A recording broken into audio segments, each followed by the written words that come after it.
हम खा रहे हैं, भले ही हम ये कह सकते हैं कि नहीं मैंने फल खाए हैं, भाई फल खाया तो भी आपने खाया यही है।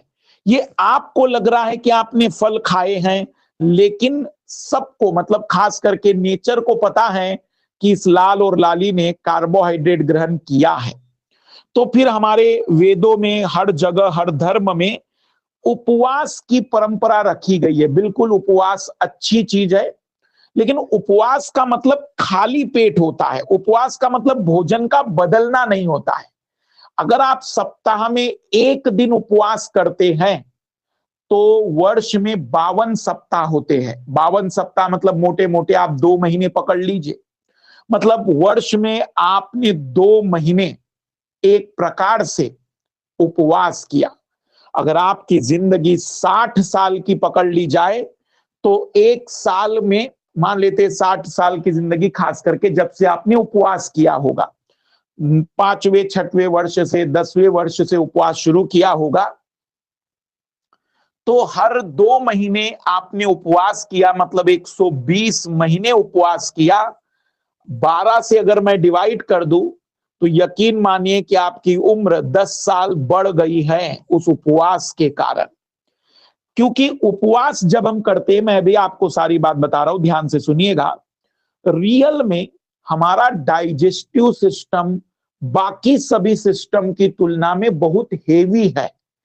सांस लेने का सिस्टम, ब्लड सर्कुलेशन का सिस्टम, एक्सक्रीशन का सिस्टम, ये सब बहुत छोटे छोटे सिस्टम है, लेकिन पाचन का तंत्र सबसे बड़ा सबसे हेवी तंत्र है।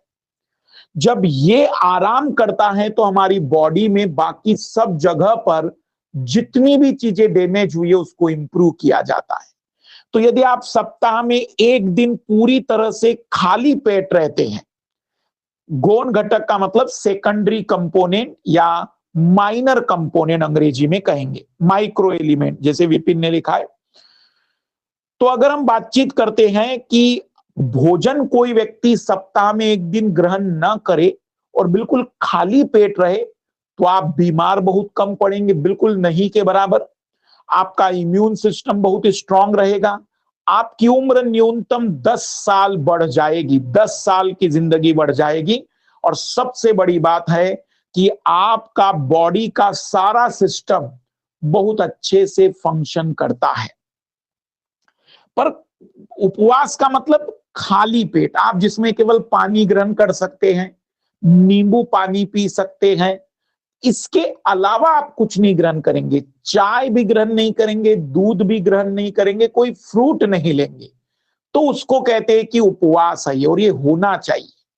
जितना ज्यादा उपवास, जितना ज्यादा मतलब ऐसा नहीं कि सप्ताह में 5 दिन खाली पेट, फिर तो आपका उपवास आपके लिए घातक हो जाएगा। पर एक दिन अगर आप उपवास करते तो इसका बहुत पॉजिटिव इंपैक्ट, जैसे एक उदाहरण मैं आपको और बता देता हूं कि आप सुबह के समय पढ़ने के लिए क्यों इतने ज्यादा इंटरेस्टेड होते हैं। ऐसा क्या है कि सुबह के समय हम बहुत अच्छा पढ़ पाते, दोपहर में नहीं? क्योंकि रात भर में डाइजेशन की प्रोसेस चालू ही थी। सुबह सुबह 5 बजे 6 बजे डाइजेशन पूरी तरह से खत्म हो चुका है। पूरे के पूरे आहार नाल में कोई ऐसी चीज नहीं है जिसको पचाने की प्रक्रिया चल रही हो।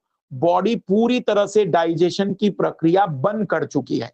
इसलिए आपका नर्वस सिस्टम बहुत एक्टिव है और वो आपको मोटिवेट कर रहा है कि कुछ